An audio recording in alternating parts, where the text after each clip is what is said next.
Hello and welcome to Byjus Exam Prep IAS. As part of your knowledge series today, we will be discussing a very important but complicated topic which has been troubling a lot of students, which is Marxism. Before we begin, we already have the Target Mains program running on the BEP app, Byjus Exam Prep app, and I would expect you to be engaged in this, and you have downloaded the app itself beforehand, and if you haven't, you can download it through the link given in the description below. And this is a program made specifically for mains preparation.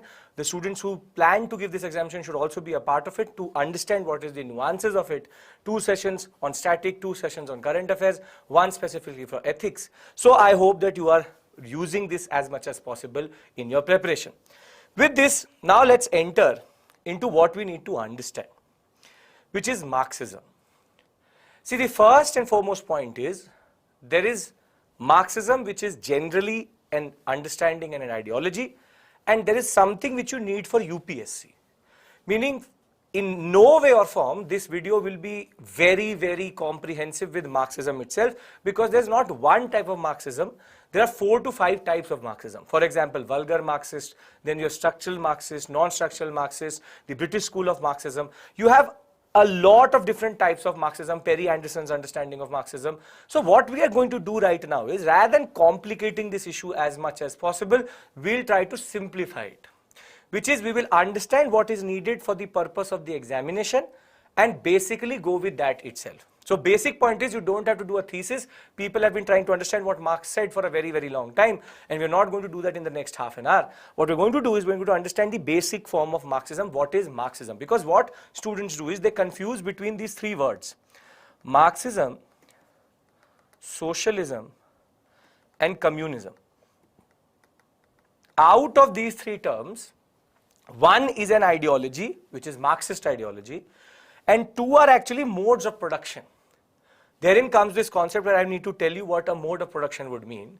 So we'll try to understand what is means and modes of production. We'll talk about his historical understanding of how economy progresses. We'll talk about class conflict, and then we'll talk about socialism and communism as modes of production and what it means to have a socialistic understanding. So basically, we'll try to simplify Marxism as much as possible for the purpose of the exam, because you have to do it in world history, generally in what is called Russian Revolution. That is the Bolshevik socialist understanding we need to understand.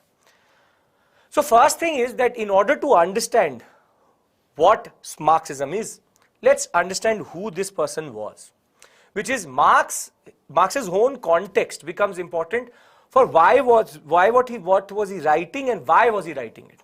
Because Marx himself was actually a product of the destitution of the Industrial Revolution, and his ideology, his understanding was shaped by that in a very big way.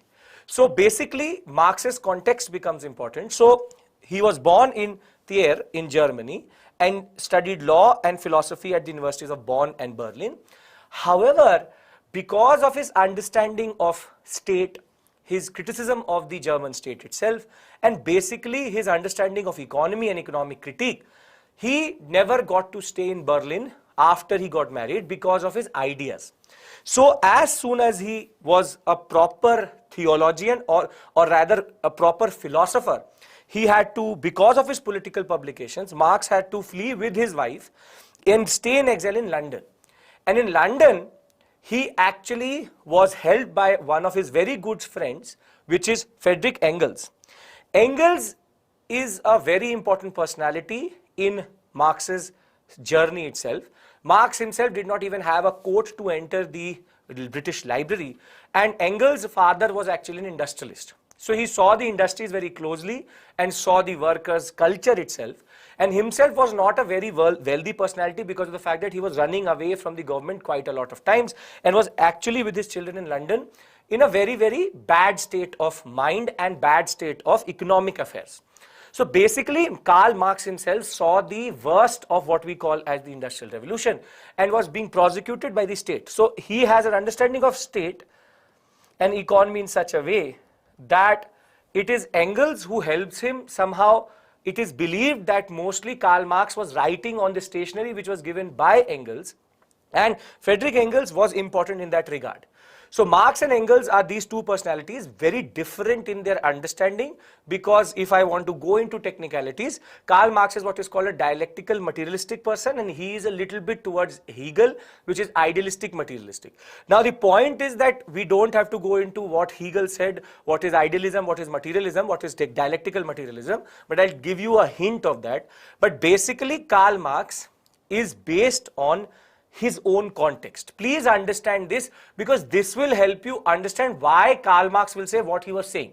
Because people, what they do is that they understand Marx outside his own context.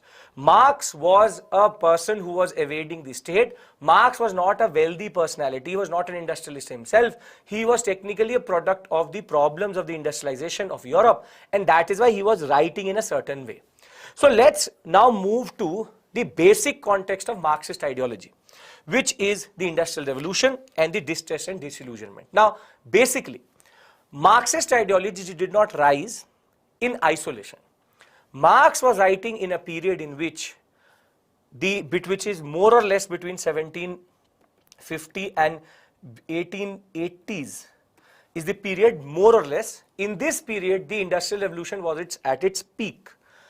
And basically, his idea of socialism and communism was a response to the realities of the Industrial Revolution. We've done Industrial Revolution previously in this series itself, and I told you that the social impact of the Industrial Revolution was one of the worst. There was child labor,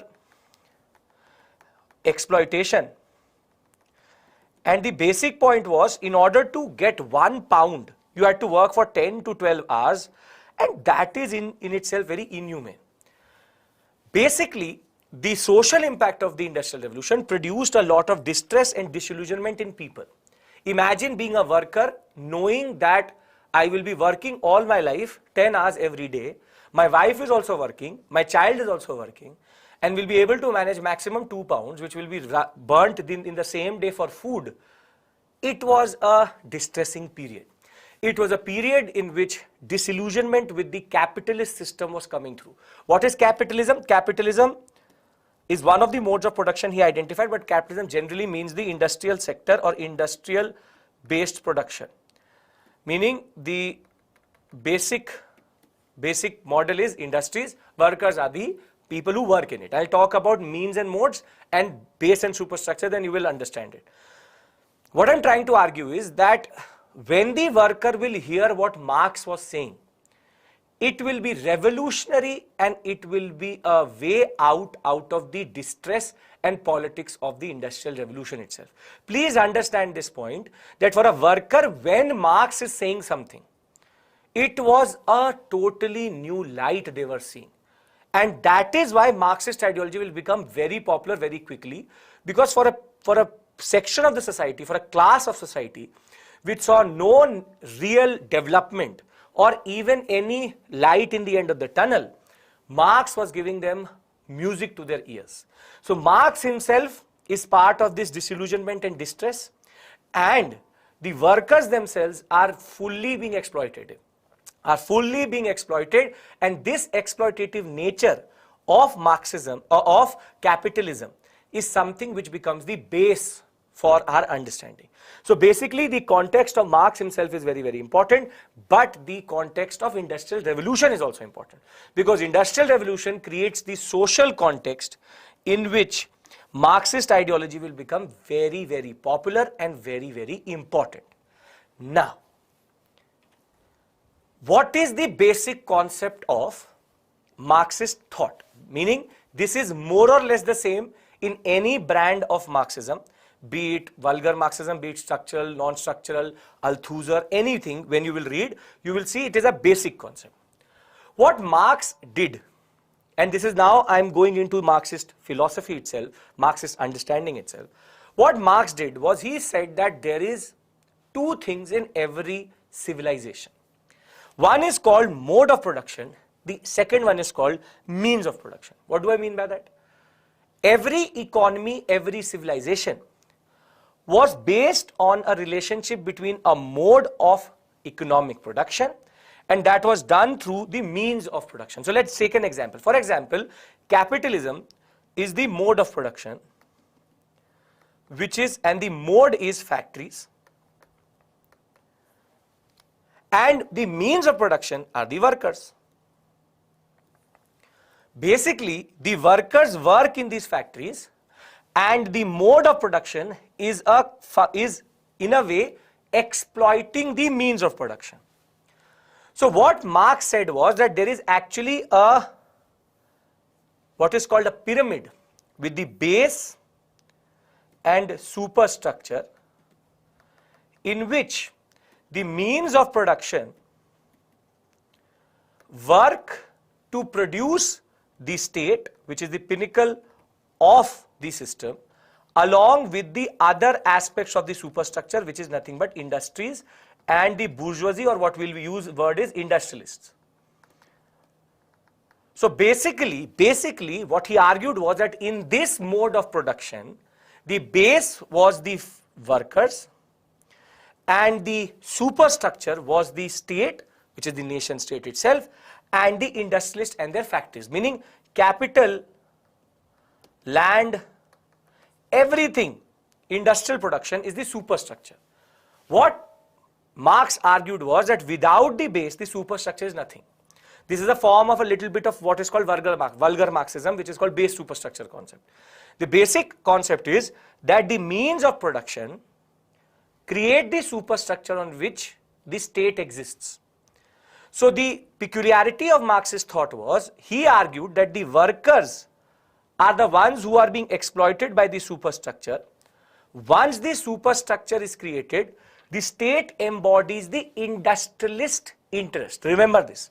For him, mode and means of production are two very basic words. Mode of production is how production is done, which is factories, and means is what is working in that factory, the workers. These workers work day and night to create the base on which capitalist output, capitalist interest, and this nation state, which embodies the interest of the capitalist, is created. Basically, it is a system of exploitation.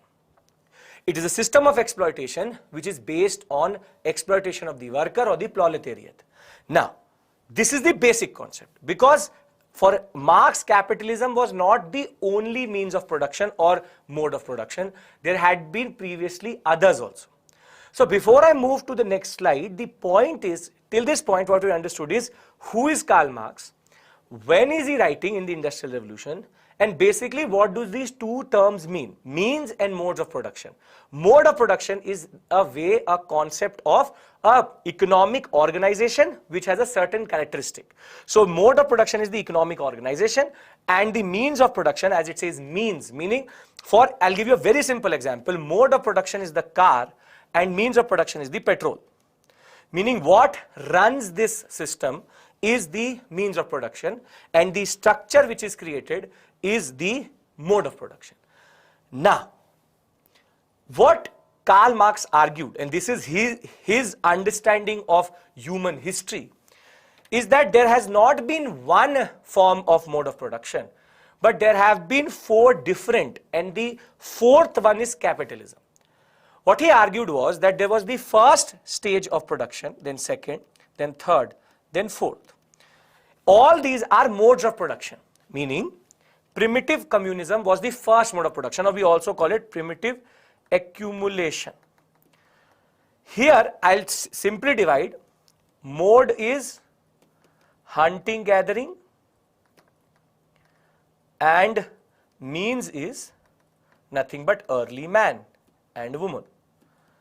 But what is an important point here is that this is based on equality, meaning there is no haves and have-nots. Then you have slave-based production. This is not American slavery. This is referring to the Greco-Roman form of slavery.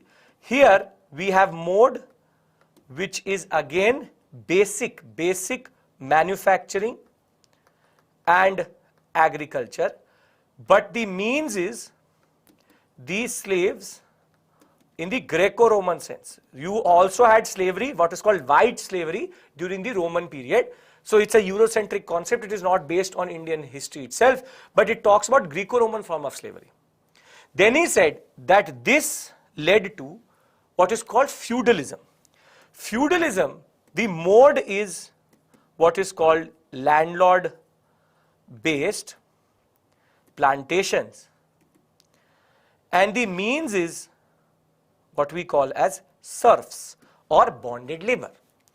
And he said that right now, the context in which Marx lives is the capitalist mode of production, in which the mode is factories and the means is basically workers.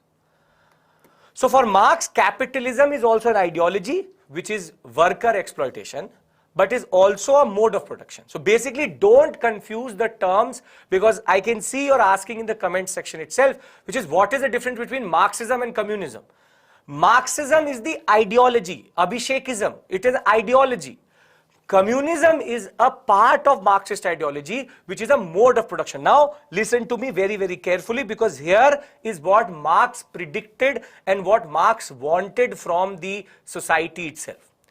He argued that the capitalist mode of production is inherently flawed. It is flawed because it is based on worker exploitation. And the next stage, he argued, was what is called socialism. What Marx argued was that because the base was being exploited by the superstructure, which is the workers were being exploited by the state, which embodies the interest of the capitalist and the industrialist. What Marx theorized, and I'll tell you how he talked about it, what Marx theorized is that this base will become conscious of its own exploitation. And once they will become conscious of their exploitation, there will be a revolution of the proletariat, or the proletariat revolution. When the workers of the world will unite, the proletariat revolution will happen, and the base will dismantle the superstructure. But for that you need to understand why would this happen. So before going to socialism, you need to understand why. For that, you need to understand what is the concept of class conflict. What Marx argued, see, very basically he said from primitive communism we progressed to become slave-based production. From slave-based production we became what are called feudalism, vassalage, and then vassalage there was change to become capitalism. But capitalism, he said, will not survive for long. Why? Because capitalism is based on worker exploitation. So basically he said that what will happen is, and this is Marxist ideology, that what will happen is that the worker is a class. What does a class mean? By the virtue of being here at 317, you are part of my class. Meaning, you are part of Abhishek sir's class. This is a class. You don't identify with each other. You have no understanding of who the other person is. You are just a class by virtue of being here at this point of time in the knowledge series. What Marx argued was, over a period of time, workers will become what is called class conscious, or what is called class consciousness. What is class consciousness? Right now you are in my class. So we as a class are walking on the road, for example, you and me, all of us who are here in this session, we are walking on the road. One of you is picked up by some goons. Some thugs pick up one of you and they start to beat you up.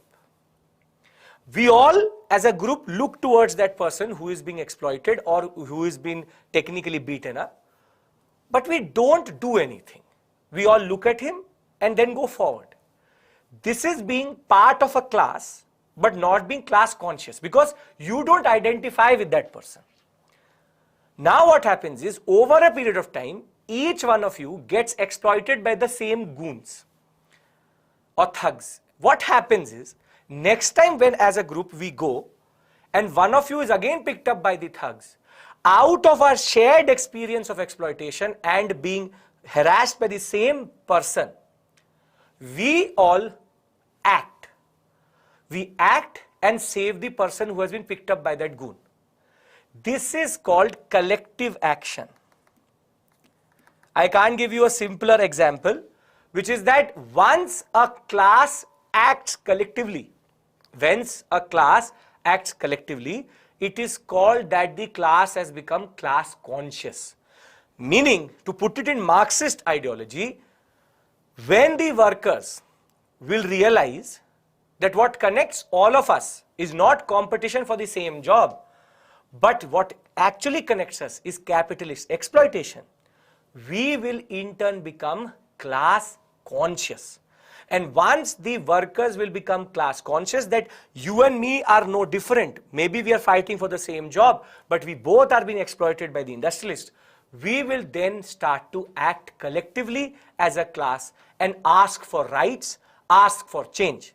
And in that moment, when the worker will become class conscious, is the moment in which the workers of the world will unite and topple the capitalist system and this nation state which is based on industrialist interest. And what they will do is, once the class, see, is as it says, class through collective action becomes class conscious. Once it becomes class conscious, there is class conflict, and this class conflict will lead to change. And the change is that people, the workers will dismantle the existing structure, and the existing structure is capitalism. So what Marx argued was that once capitalism will reach its highest point of exploitation, and then the workers of the world will unite, the proletariat will come together, there will be a revolution, and that is the socialist revolution. For Marx, there were two stages: socialism and ultimately communism. Now understand, these are two modes of productions. He argued that after capitalism, based on the ideology of workers, the workers will dismantle this base and superstructure, and what they will produce is called socialism. What is socialism then? Socialism is a mode of production which is based on factories that are run by the worker or the state. And the best example of a socialist institution would be PSUs, public sector undertakings. So factories that are run by workers or the state, but what the worker will do is that he will create a structure in which the state will now embody the interest of the worker. Meaning they will replace the capitalist private sector based, private property based exploitation into a state which embodies the interest of the worker and the factories which do not exploit. So socialism is an interim mode of production to the ultimate goal of communism, which is that now, because there will be need for change, the workers will take away power from the industrialists. They will automatically nominate or elect a government which will embody their interest. And what the task of this government will be redistribution. Redistribution, and to technically make the society equal, meaning egalitarianism will be the major understanding, that we will try to redistribute the property to everybody. And what Marx argued was, once the state will be able to do that, meaning when the socialist state will be created which embodies the interest of the worker, it will then redistribute property, remove the difference of haves and have-nots. And once it will then create equality, meaning if one is 10, one is 20, one is 30, one is 100, the socialist state will do and bring everybody to 50. Once everybody will be at the same level, the next revolution will come, or the next step will come to the ultimate goal of Marxist ideology, which is communism, in which the state itself will dismantle itself or dissolve itself, and what will be created will be a communist mode of production in which we will have classless, stateless society and factories that are owned by everybody, and there will be no concept of private property. Everybody has something, everybody is equal.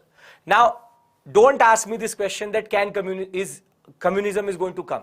It's a utopia. Marx was showing a vision of something in which a worker could think about the future. Basically, very basically, before I go into the mechanics of it, what socialism and communism are are two modes of production which Marx argued will succeed the capitalist mode of production. That is socialism and communism. Socialism is a state, remember, socialism has a state, but the state, nation state, is worker oriented. Here the state is capitalist oriented, here it is worker oriented. On the other hand, the state which is worker oriented will do the welfare of the people, and once it's done that, it will dissolve itself, and communism, which is the last mode of production, in a way from primitive communism to communism, what will happen is we'll come to a stateless and classless society. You can't understand that, you can't conceive it, you can't imagine it, because it is technically not possible itself. Because capitalism is very, very powerful, and more than that, you can reach socialism, but there will always be a need for the state. Basically, just to give you an understanding in a way, socialism and communism are two basic steps. This is the first step, this is the second step. The proletariat revolution has the ultimate goal of communism, and the first step to that is socialism. What is socialism then? Socialism is nothing but a state run by the worker, and the basic task of that is to technically work for the worker and promote egalitarianism. That is why, in a way, our constitution has a socialistic tinge, because 39B and C, which are DPSPs, work for redistribution of property and equitable access to resources, which is again a socialistic principle. So being a socialist is possible. And in a way, the UPSC would like you to be a little bit socialistic, which is welfare of the people, of the poor, of the worker is important. So we all should be socialist at one level, not a communist, but a socialist for sure. Communists argue that now once everybody has become equal, what is the next mode is that we will dismantle the state itself and go for classless, stateless society. And all decisions will be taken in collective communes, which is like a panchayat. Everybody is going to come together and take the decisions. Basically, communism is not equal to anarchy, remember this, because they argue that there will be proper communes which will create change of understanding. The workers will decide how much should be produced, what is the base understanding. But again, I don't want to discuss how communism would work, because communism would not work itself. Because a classless, stateless society is a utopia. It is an imagination. It sounds good, but is technically not possible. So basically, what is socialism is transition from a bourgeoisie domination, meaning industrialist domination, to a state embodying the workers' interest, which is democratic socialism. Democratic socialism, we also have that tinge within us. We also should have that tinge within us, that right now through democratic means socialism will be introduced. The socialistic mode of production will be introduced. So social organization controlled and regulated by the government so as to ensure welfare and equal opportunity for people. So in a way, for example, what socialism, communism are nothing but two stages. Remember this. It's like you have to reach a station which is communism, but you have to go via socialism. And socialism is about changing the nature of the state and changing the nature of the factories for worker welfare, and socialism is a prerequisite, because what socialism does is reorganizes. It makes everybody equal. Until unless everybody does not become equal, communism cannot come through, because communism is based on the concept of not having a state. Until unless there is a state, communism will exist. So the means of production are collectively and socially owned and are not the property of private individuals, as in capitalism. And the best example would be a PSU, BHEL, NTPC. These are things which are collectively owned by you and me. Our taxpayer money goes into that. So basically, a PSU is a very good example. But the point is, what they are arguing is that the PSU would then be run by a state which is again embodying the interest of the worker, and all factories will work to make everybody equal. If I have 4 houses and if you have 1 house, 3 houses I have to give up to the state, and if somebody has no house, it will be given to that person. So it's redistribution of property, redistribution of resources itself. Once everybody will have one house, one car, and for example 10,000 rupees in their account, which is the ultimate goal of socialism, once everybody is going to have that, then the state will dissolve itself and we all will become nothing but our own parliament, which is called a commune, and take collective decisions. What they believe is that, and this is Marxist understanding, again it's complicated I know, that if the state will exist, there will always exist a ruling class, and a class or a group of people who will always have more power than the others. Communism is about equality of power. It is about egalitarian politics. It is not about what is called concentration of power. So this is socialism. Then what is then communism? The utopia, which is the ultimate goal of the proletariat revolution, which is classless, stateless society, dismantle elite privileges, egalitarianism. People work in communal, not communal in the sense of communalism. Communal means community-based factories produce goods which are distributed to whosoever needs them. Basically, private property will not exist. So, just to summarize, and I know that it is complicated, obviously Marxism is Marxism. For the purpose of the exam, just understand one thing. Marx was a product of the Industrial Revolution. Marxism itself rose out of the disillusionment of the Industrial Revolution. For a worker who has no money, if somebody tells him that there will be a day when you unite, that you will get property and you will be equal to everybody, you will obviously subscribe to it. That is why socialism became a very, very popular understanding, and socialist parties came up very, very quickly within Europe, very quickly in Britain. But one prediction which Marx was not able to do it accurately was that Marx predicted that the socialist revolution is going to happen in Britain. But it happened in the most unlikeliest of places, which is Russia, which is the Russian Revolution, February and October Revolution, Bolsheviks. Basically, just to summarize, Marx is a product of the Industrial Revolution. Marxism is connected to the understanding of what is called the disillusionment of the Industrial Revolution itself.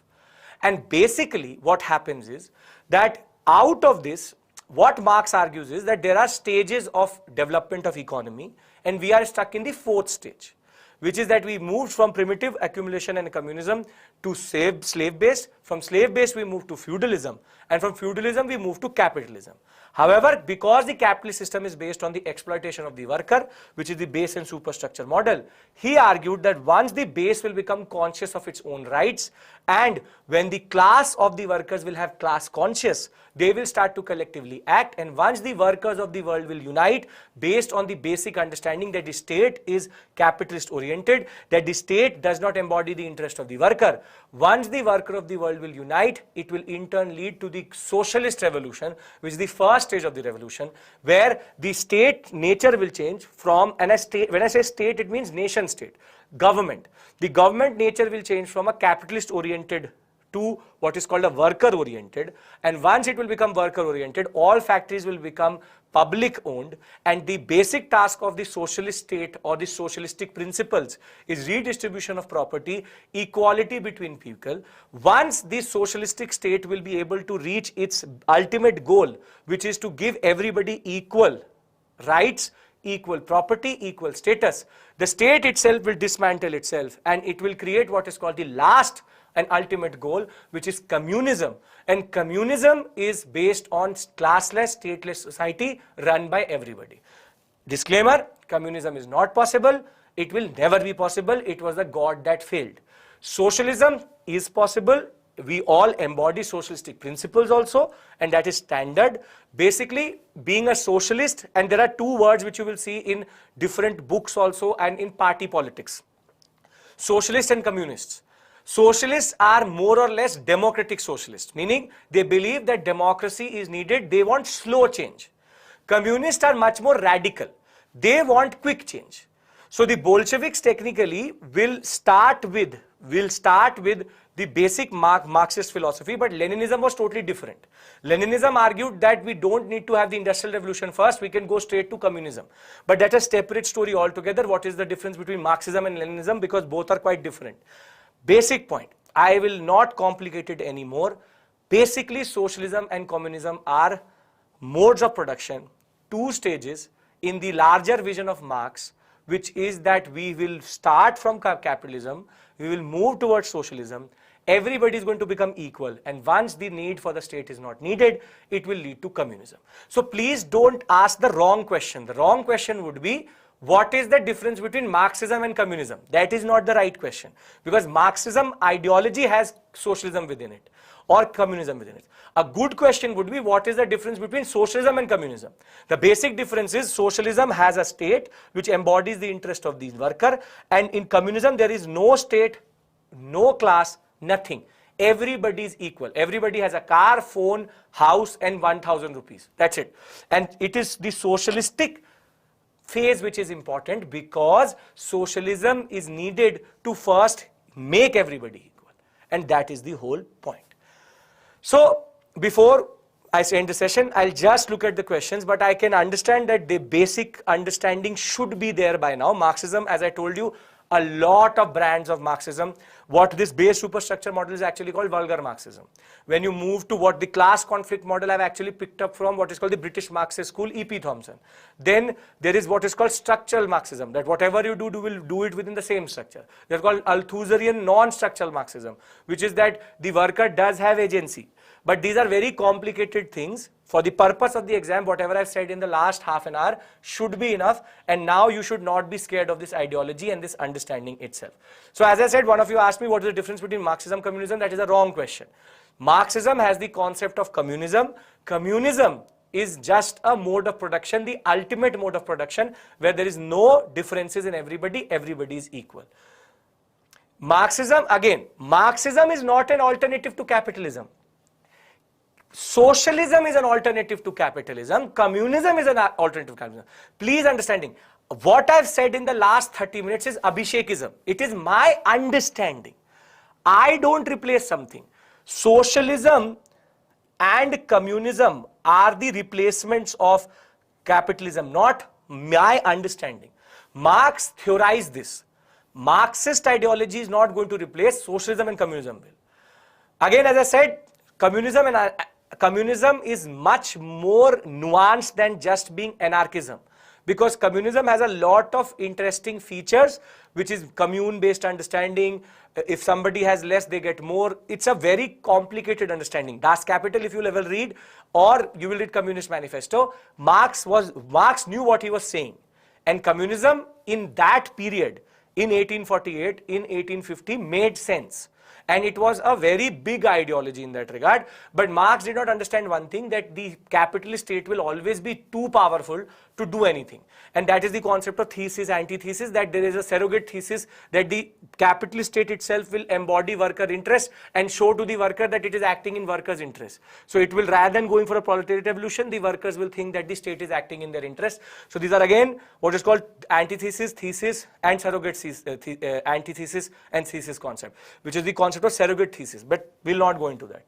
Okay, perfect. So I've already, I hope that I've been able to do justice to Marxism. As I said, it is a complicated ideology, but I hope that you've been able to understand something, or at least the basic concept, modes and means of production, and what is concept of socialism and communism. Do understand one thing, Marxism is an ideology and socialism and capitalism are modes of production. Perfect.